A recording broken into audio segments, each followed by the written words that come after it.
to bring in Chief Washington Correspondent Peter Cook, who's standing by, also listening in on the hearings. And Peter, what stands out to me is we are learning more details about how some of these spy programs did help thwart some key terror plots. Yes, Sarah, what we have here is the most public discussion by these intelligence officials, these law enforcement officials, that we have had to date in this country, on Capitol Hill or anywhere, about the range of these programs, the authorization that has to go into these programs, the oversight of these programs, and more specifically, perhaps the biggest news of the day, more details on instances in which these programs have indeed foiled terrorist plots in the past. This is the rebuttal to Edward Snowden. This is supposed to be, at least in the view of the folks testifying and those who called them to testify, examples, real concrete examples to the American people of when these programs have worked, and also clear evidence or examples, they hope, to showcase to the American people that there is oversight, that there are checks and balances to these programs. The biggest newsmaker out of all this, we've heard of some of these terror plots being foiled in the past. The one we hadn't yet heard about was an effort to taking aim at the New York Stock Exchange. Let's listen to Sean Joyce of the FBI speaking earlier today. NSA, utilizing 702 authority, was monitoring a known extremist in Yemen. This individual was in contact with an individual in the United States named Khalid Ouazani. Ouazani and other individuals that we identified through a FISA that the FBI applied for through the FISC were able to detect a nascent plotting to bomb the New York Stock Exchange. Ouazani had been providing information and support to this plot.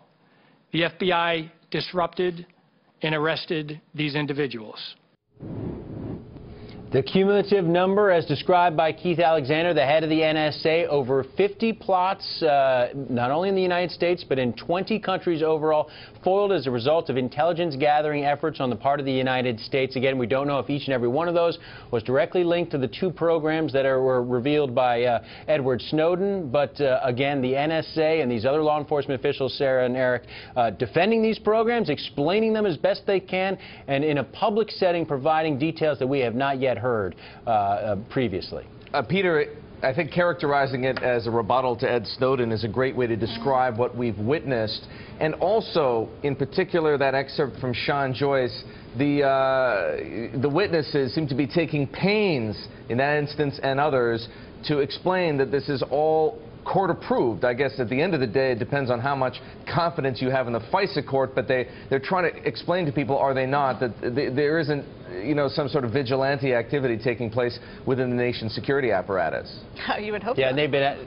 They've been asked about that as well. Jan Schakowsky, the Democrat from Illinois, asking about this, and also Mike Thompson of California asking about the FISA courts. Has there been any instance in which the court actually stood in the way and said, no, you can't do that? And we were told by the Deputy Attorney General that, yes, indeed, there have been instances, not a lot, but there have been instances where law enforcement officials have been told, no, you do not have authority to do that. We don't know exactly the details of those instances, but there is a long discussion here about oversight. What we heard from Ed Snowden in that public live chat yesterday was that you may hear about oversight, but the individual analysts have a lot more leeway than you might think. That was his argument. Again, there's been an effort at this hearing to try and rebut that as well. And Peter, you keep mentioning the fact that we're getting new details that we haven't heard before, how this is so rare to have this kind of intelligence discussed at a public level. The question is, how open is too open, where it becomes a threat in itself to our national security? That was even asked.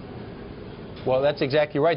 These folks did not want to have to testify at this hearing about these details. There's a reason they've been out of the public eye. These details have not been provided previously because they thought it would lead to potentially harm to those intelligence gathering activities in the future, that the bad guys would learn how it is this is all working. There are worries about that. You heard that from the chairman of this committee, Mike Rogers of Michigan, but they're making the decision at this point, Sarah and Eric, that to come forward now is important to reassure the American people, even if it means these programs may not be quite as effective going forward.